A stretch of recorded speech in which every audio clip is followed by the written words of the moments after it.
All right, guys, welcome to another episode of the Pre-PT Grind podcast, where we help you decide, prepare, transform into becoming the best physical therapist you can possibly imagine. So on this episode, we are blessed and highly honored to have the famous, if you guys don't know now, I know that she's famous in our PT world, the famous Heidi Jannega here. So thank you so much for coming on our podcast today. And I'm so grateful that you have this scholarship opportunity that we'll be talking about. So again, thank you for that and being so generous with your time and your money, I guess, as well. So welcome to the podcast. Well, thank you. Yeah, thanks, Casey. It's honestly my honor to be on your show. Congratulations on all of your success, actually. Been looking at all of your online assets and you guys are killing it. So kudos to you and your co-founder. Thank you. Thank you. We're trying to follow in your footsteps. We've been watching you for a long time. So thank you. Thank you so much. Well, that entrepreneurship energy and vibe runs strong in both of you. I can tell. So keep up the great work. Thank you. Thank you. And I'm sure I'll try and put in some questions about that as well in this interview as well. But for those of you who don't know, or for those of them who don't know about you, just give us a little oversight of kind of your bio and background. Yeah, I was an athlete in college. I played basketball in college and I was actually pre-med in undergrad, thinking that I wanted to be a doctor, and was playing ball and injured my knee my junior year. Went down with a knee injury and got introduced to PT after my MRI was inconclusive. They thought I might have torn my ACL, but they weren't sure, so they wanted to send me to PT first. That was kind of my first intro to physical therapist. And within 6 weeks, I was back up and running, and at least running with a straight line. And therapist got me back to playing that season with a brace. And so I became super intrigued with what it took to become a physical therapist. And to be honest, when I found out that at that time, because I'm kind of old, it was a master's program and not a doctorate program. And so, going to school for 2.5 years post undergrad versus 10 years of medical school at the time seemed really a better option. And so I went down the path of learning more about PT and became a physical therapist. I went to the Institute of Physical Therapy, which is now called the University of St. Augustine. And over my 15-year career as a clinical therapist, I worked in outpatient orthopedics and sports, and met a lot of the goals that I had set for myself with regard to working with professional athletes, NBA, WNBA, was able to just push a lot of the sort of dreams that I had as a therapist to be able to do. And then I rose to levels of leadership as a clinic director for one of the largest sports medicine practices in the country. And you have to take yourself back. I know it's hard for students to do, but if you take yourself back, 15 years, therapists were all documenting on pen and paper. And as a clinic director, I had P&L responsibilities, and that means that I had to, run all the business side of the clinic. And one of our biggest expenses was transcription and dictation. And we were spending a ton of money on transcribing, meaning talking into a dictaphone to translate our verbal language into typewritten notes that we would then send to our referring physicians or the doctors referring the patients to therapy.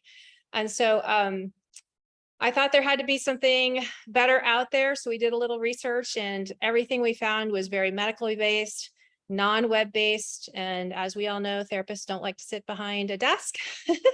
So I put my head together with a software engineer and technologist, and we created version 1 back in 2006, developed it, and then launched the company in 2008 after we did a little market research. And we found that 80% of therapists at that time were all documenting on pen and paper. So the problem that I was having, that I was trying to solve, was actually pretty ubiquitous throughout the entire profession. And so we launched the company in February 2008. We sold 5 clinics that very first month. And today we have just over close to 50% market share in terms of utilizing the EMR in the PT space. And so it's been an incredible ride. I've kind of run the quote unquote entrepreneurial gamut.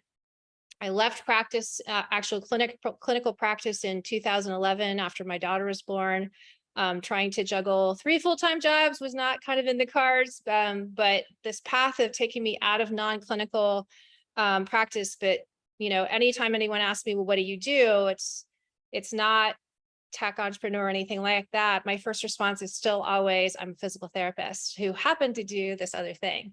And so I keep my license up to date, and have those employees every once in a while come to my office and say, oh man, I did something to my shoulder. Of course, you know how it goes with friends and family who just need a little advice. So love keeping myself up to date with as much as I possibly can.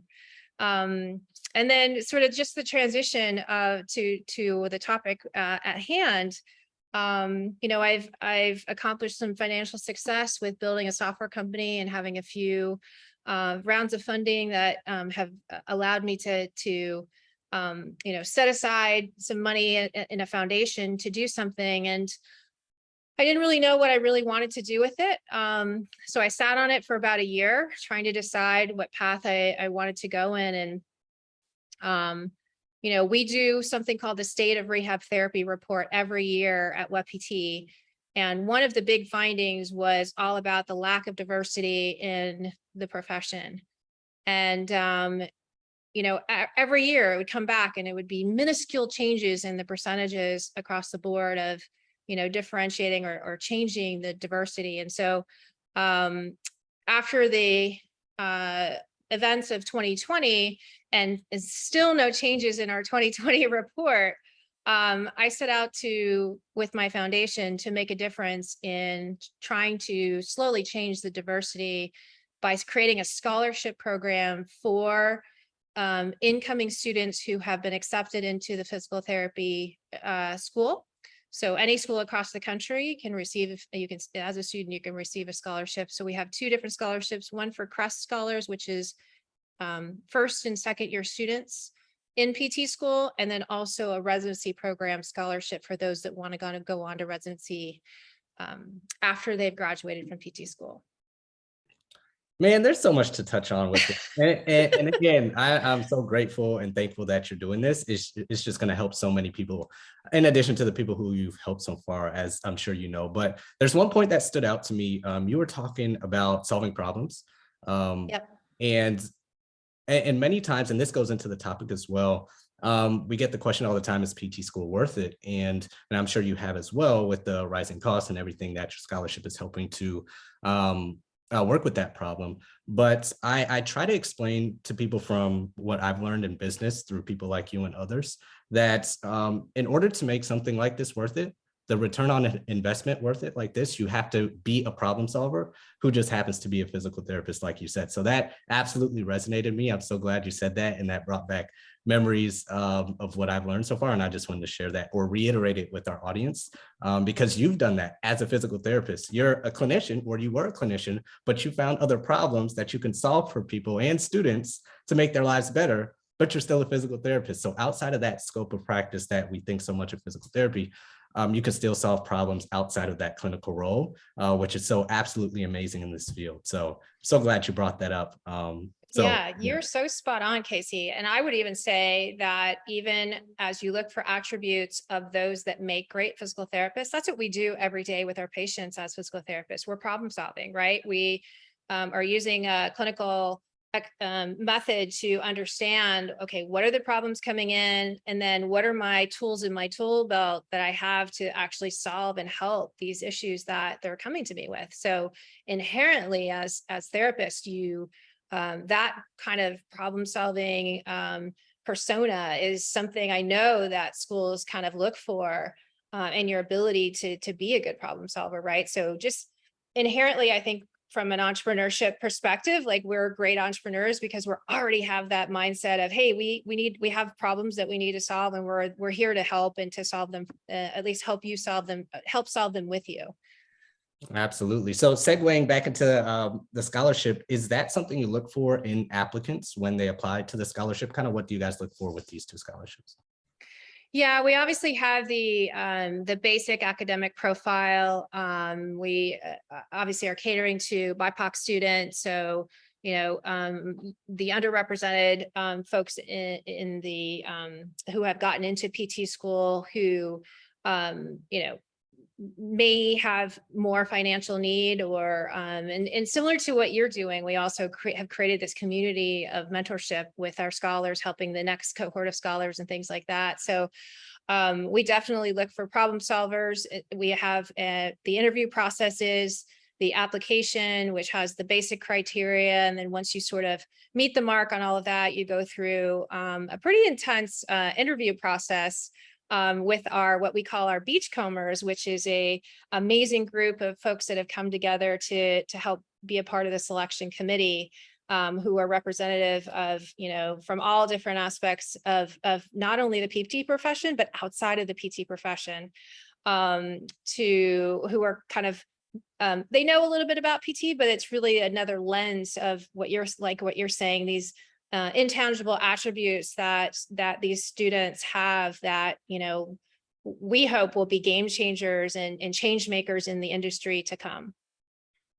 I love that. I love that. So let's get into the nitty gritty of the scholarship. How much is it worth? When's the deadline? Let's talk about that a little. Sure. So right now we are in the open process, application process for our CRUST scholarship. And the CRUST scholarship specifically is for incoming students going into PT school. So you either have been accepted and you're going into your first year, or you're a rising second year student. So you've completed your first year and you're going into your second year. And you will have started your second year by June of 2022. So you just have started. The application process is open right now and is going to be closing soon. So July 15th is our absolute deadline. We've had such a deluge of applications that we extended it actually for another 2 weeks. Normally it's due on June 30th, but we had so many people saying, oh my gosh, I just heard about this because we're new. This is only our second year of doing this scholarship. Our first year, I can't even tell you, the applications blew me away. It was so hard. We have slated 3 scholarships, which are worth $14,000 per year, which are renewable for the 3 years that you're in PT school, or if you're in the second year, it's renewable once after that first year. We were so blown away and just couldn't narrow it down to only 3 that we added 2 other scholarships, which we call our Rising Stars. And those are worth $5,000 per year, again, renewable for the years that you're in PT school.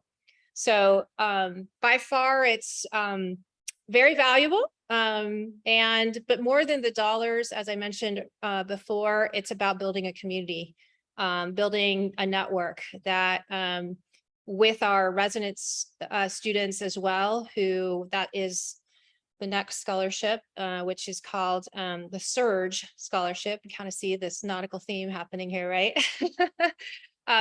And the Surge Scholarship is worth $10,000 to students who have been accepted into a residency program. Most residency programs are a year, so it's a one-time $10,000 scholarship grant. And so together with these residents and PT school students coming together, it's just been an amazing to watch the mentorship that just naturally happens with these first year, second years, and then of course the folks that have already gone through PT school and now they're on to residency. Not to mention, obviously, the mentors that we've assembled. If you take a look at our website, we've got the likes of Afosta Giabatti and Mia Gonzalez in our cohort of beachcombers. So just some great folks that are ready and willing to provide time and, most importantly, knowledge to all of our scholars. We also host, just FYI, as part of the package, we also host quarterly meetups. We call it our sandbar meetups. And we get all the cohorts together and we provide some educational presentation for 90 minutes, and they get to interact with each other. And also we just provide a speaker. And then annually we have our North Star Summit, which is everyone actually gets flown in together to break bread and also go through a full day of educational opportunities. And all of this is really to support and provide a safety net for these students who, a lot of our students are first time going through college, first time for sure in graduate school. Blown away for me, a couple of them, or a lot of them actually, are working 2 jobs and going through PT school. I mean, when I went through PT school, I can't even imagine having to work, let alone 1 job, a 2 job, just with the rigor that it takes to get through, a physical therapy program. So it's just been super rewarding to see how uplifting and relieving it is to take that financial burden away, or the majority of the financial burden away, and allow students to just be students and really dive into the profession and get immersed into what it means to what you guys are doing too, of what it means to be part of this amazing profession and how much it can give back to you. Absolutely. Absolutely. It's so hard. Even when I was applying in physical therapy school, it was so hard to find scholarships for myself. Yeah, we can find them in undergrad and different websites like that. But once it hit this grad school, it was like, Yeah. Crickets. It was tumbleweeds. Like, where's all this? So this is absolutely amazing. But just to recap those scholarships, how many, Yes. how many of the 14, is it still 14,000? And then there was a $5,000 one? There's 3 $14,000 scholarships, and that's again annually renewable for the 3 years of PT school. So whatever, 14 times 3, and then 2 $5,000 scholarships that again are renewable for the years that you're in PT school. Gotcha. Beautiful. So if you get that first one, that's around $42,000. It could be throughout your whole PT school career. So that can cover maybe your whole tuition or a big chunk of it, if not half of it. So again, take advantage of it. And where do they apply? Where can they go to take advantage of this? Yeah, so you go to our website. If you go to Rizing with a Z, RIZING -tide, TIDE.com, and you click on the scholarships tab, it'll take you right to, or there's actually a button in the upper right-hand corner that says apply now. And you just go there and you can apply. Everything is fully on our website. Submission, it does require some submission items. You need a couple of letters of recommendation, and of course your transcript. So, and your acceptance letter from PT school. And there are a few essays that we ask you to do as well, because we want to get to know you. And then that's it. Submit everything, submit it by July 15th, and then you'll be in the running. Beautiful. Is there any advice as to how to prepare the best for this application? Or is it just come and be yourself, answer the questions, answer the prompts, and go from there? 100% be yourself. I think what has blown us away, and be able to tell your story. So really understanding and being able to peel back that onion as quickly as possible to get the heart and essence of why you want to be a physical therapist, and what attracted you to the profession, but more importantly, what do you see for the future of yourself as a physical therapist? And while of course it's important, it may change over time, but what is your vision of you as a physical therapist, in the profession, making an impact? And so having some deeper thoughts on some of those areas, I think, but really being able to tell your story, because I'll just say the interview process, of course, like anything, is an extremely important part of our overall application process. And to be able to articulate, what all those things I just said in a succinct, but also heartfelt and authentic way is at the end of the day what we're looking for. You heard it here. You heard it here from the founder's mouth. So you guys know exactly what to do, where to go, when to apply. So that's absolutely. But I want to be clear too, because I know you're pre-PT. Like this is we're not. This is for you've gotten accepted to a PT program, and so keep us in mind if you're 1 year away from graduating undergrad and getting ready to think about where you want to go to PT school, because we'll be here. But for this particular year, and the scholarship process is for those who have already been accepted into PT school. Absolutely. So going into PT school and it ends, you were talking about second year. So you would be going into your second year. That's the last year you can apply. Yes, you're finished your first year and you're about to go into your second year, and your second year starts prior to June 30th of that year. Gotcha. You got it. You got it. You heard it here first. All right. So I have a selfish question. So how does it work to start a scholarship like you did? If myself and the co-founder, Joseph, wanted to start a scholarship in the future, whether it's a month from now or years from now, how does the details work for them? Well, first and foremost, I had to create a nonprofit, and within your nonprofit structure, you have to be able to create it in a way that you can accept donations. I have been lucky enough to have achieved some financial success where my financial endowment has been the start, sort of the seed money, if you will, in entrepreneurial terms, to get this off the ground and provide, the first couple of years of scholarships. But our goal is to continue to grow the number of scholarships that we're providing year after year, whether that's through corporate donations or, other therapists or people in general who want to, help the cause and help us be able to achieve our mission of improving and providing support to a more diverse workforce in the PT world. So it's creating the nonprofit 501c3 specifically, in the wording and legalese, if you will, to be able to accept donors. And then it's just like anything else, right? You got to get the word out there. So it's marketing. It's tapping all of those resources. It's starting a social media campaign, getting all your assets going, building a website that you can do a lot of the things digitally that we just talked about, as far as donation acceptance, all of that. So it's even though it's a quote unquote nonprofit, it's like starting another business again. I mean, it is starting another business again. Wow. Well, in that case, shoot, we might as well donate to you guys and create as many of these either $5,000, $14,000 scholarships as possible. That might even be a better way to do it. So. That's right. We can definitely chat, because that is on our roadmap for the end of this year. Once we get through these two scholarship things going, we are definitely looking to partner with folks that are like-minded and have an audience that be willing to then we could have the pre-PT grind scholarship, right? So there we go. We'll be talking. Solving problems. Look at that. Just solving problems one after the other. That's amazing. Good. I like where this is going.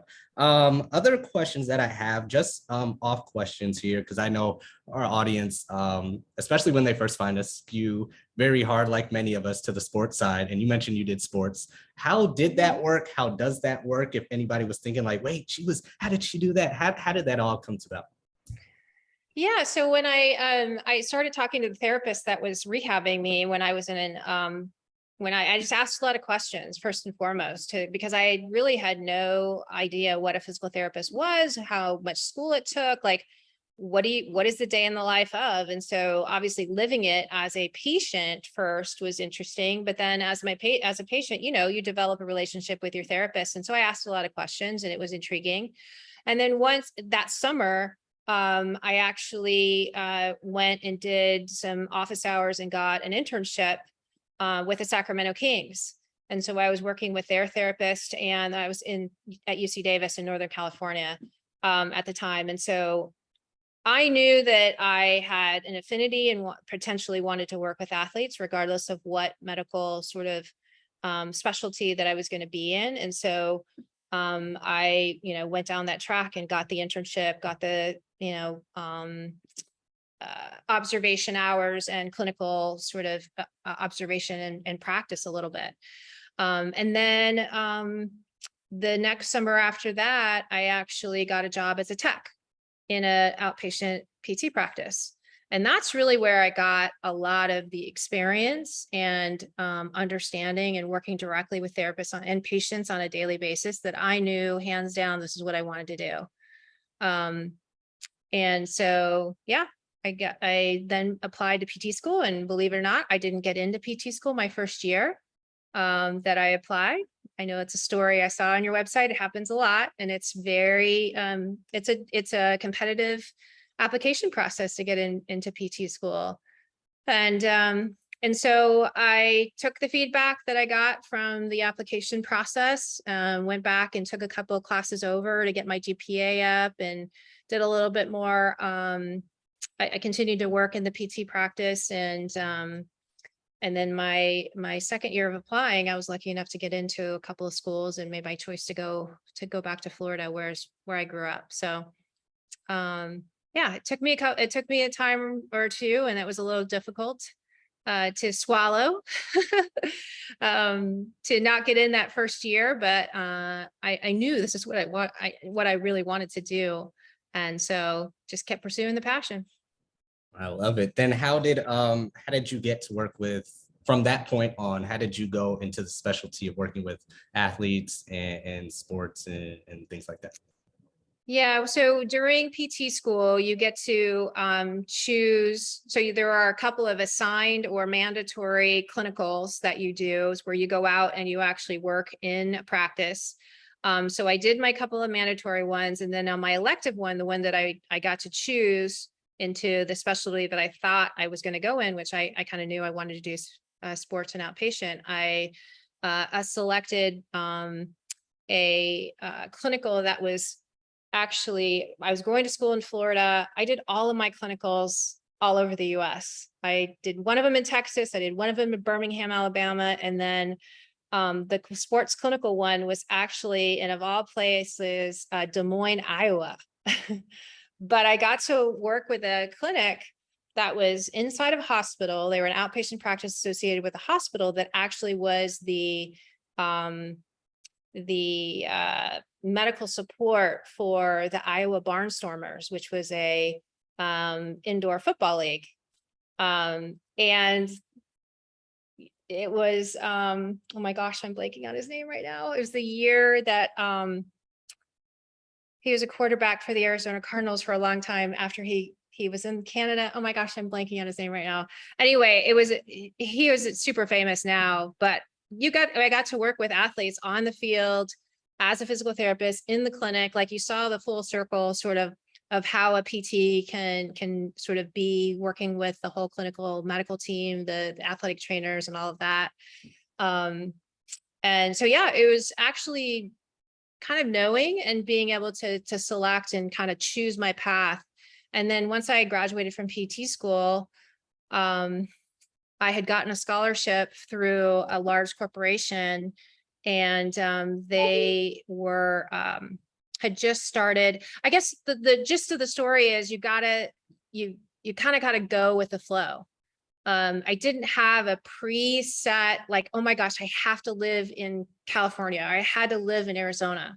I went where the opportunities were. I was young, I was, unattached, and I kind of had my career, putting my career first, and not having those preconceived notions of, oh my gosh, this is what I have to do, this is what I have to do, and kind of being open to all of the opportunities and kind of being able to let them unfold and saying yes to lots of things is really, I think, what has given me the most opportunities throughout my career, but for sure in the beginning. So I took a job in Arizona, not knowing anyone, thinking that I wanted to get back to the West Coast after have been living on both sides of the country and kind of felt a little more affinity to the West. Took a chance, didn't know one person in Arizona, was only supposed to be here for a year, and now I've been here for over 20.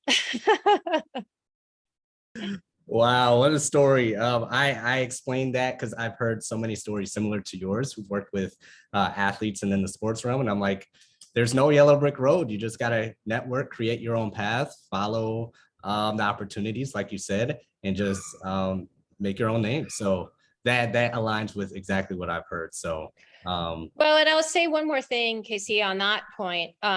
expressing the fact that I wanted to be in sports and I wanted to seek out opportunities for every clinic. And anytime I got hired, I shared my goals with the hiring manager, right? And then my clinic director who I was working for. And so having that up front and knowing when there became opportunities that opened up, I was one of the first people they thought of because I had been open and shared that, was forthright with, hey, these are the goals I want for my career path.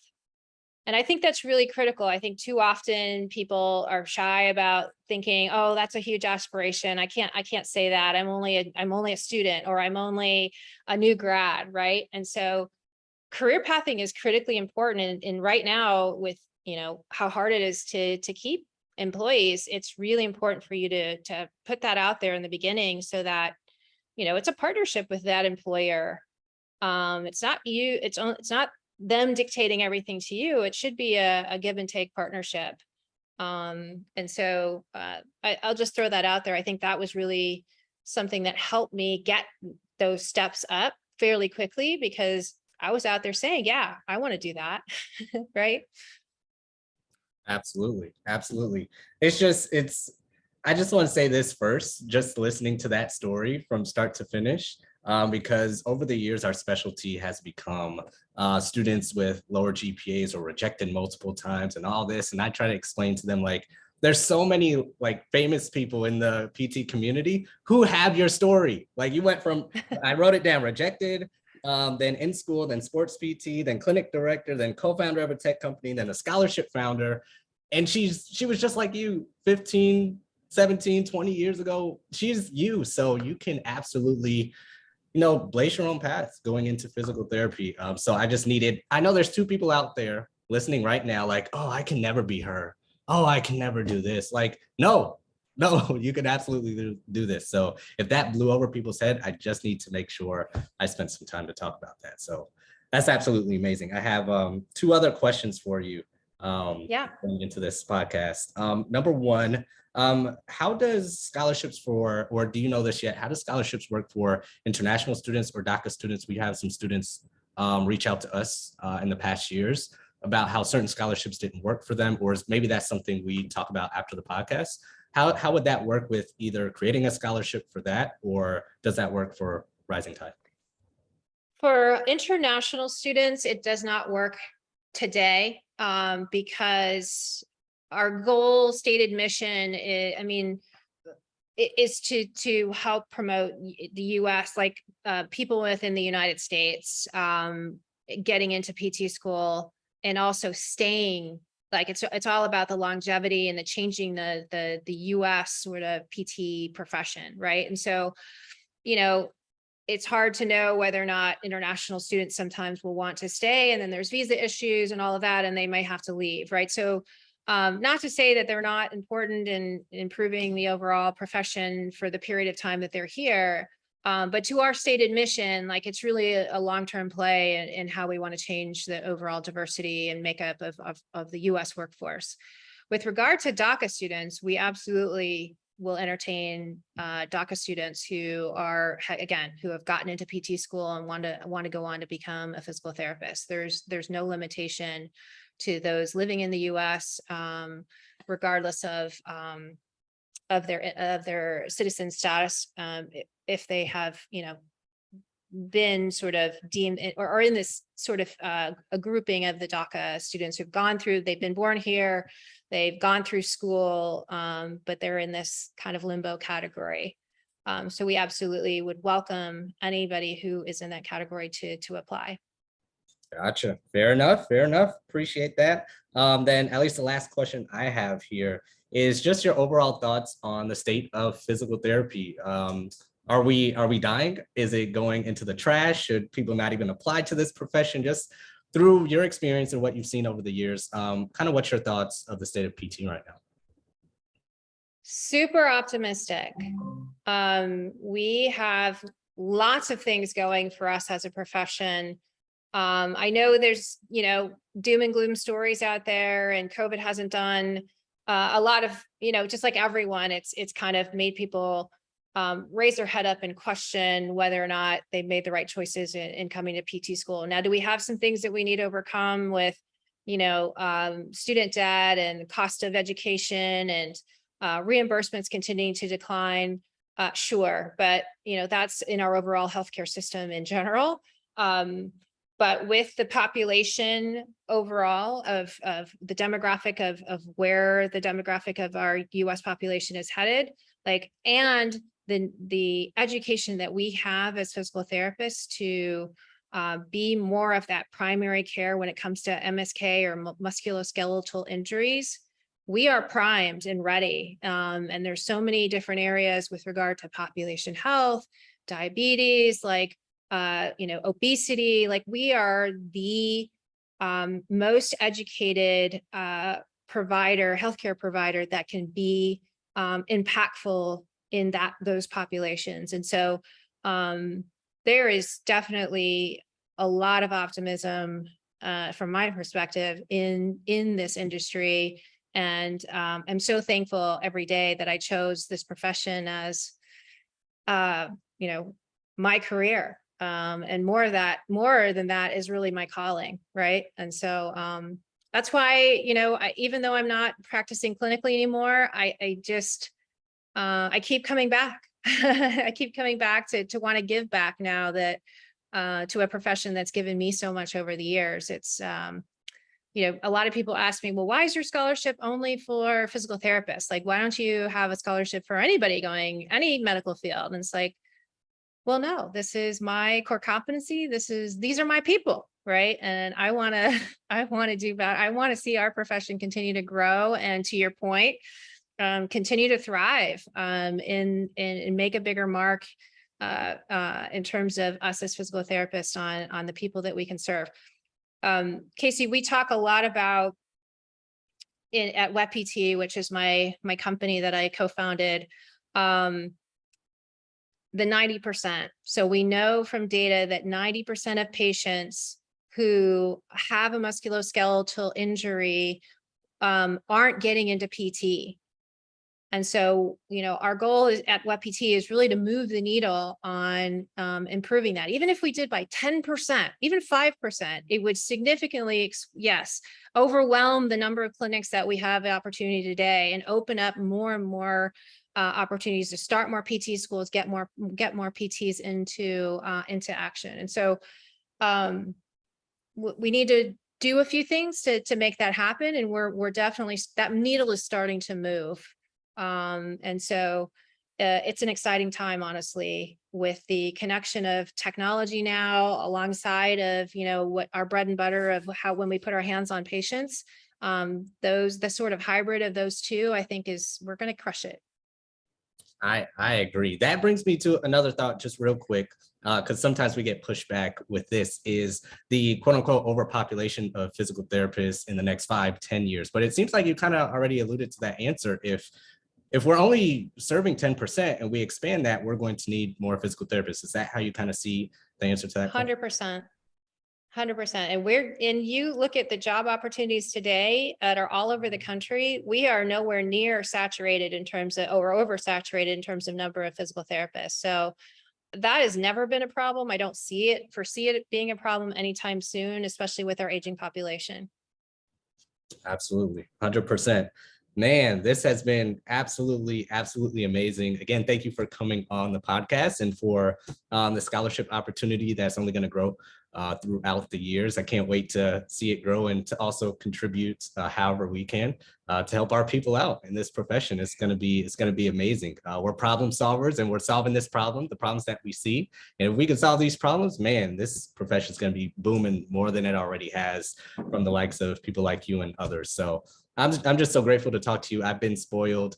You kind of mentioned something earlier of like the doom and gloom that we've heard over the years. And I remember hearing this before I even became a physical therapist or got into PT school, but I've been spoiled to just be around people like you, other business mentors, and seeing people in that ecosystem just have a positive attitude about where it's going. So I'm forever grateful. So thank you for always having this attitude and keeping the profession going. So anything else? Well, thank you. Yeah, no, thank you. And you have to know that you're paying it forward too, as one of these famous people. Like you're there. And I'll just say, I'm sure we'll put the link in the comments, or send it out with an email of the link to how to apply. So I would just encourage everyone, if you're interested and you qualify, please apply now.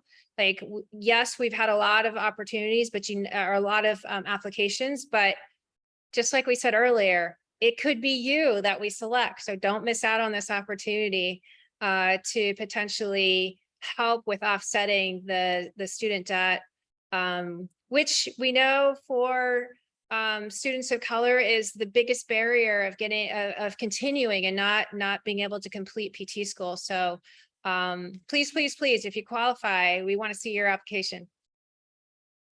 Absolutely. Absolutely. You guys heard it here. Rising Tide with a Z, RIZINGTIDE.com.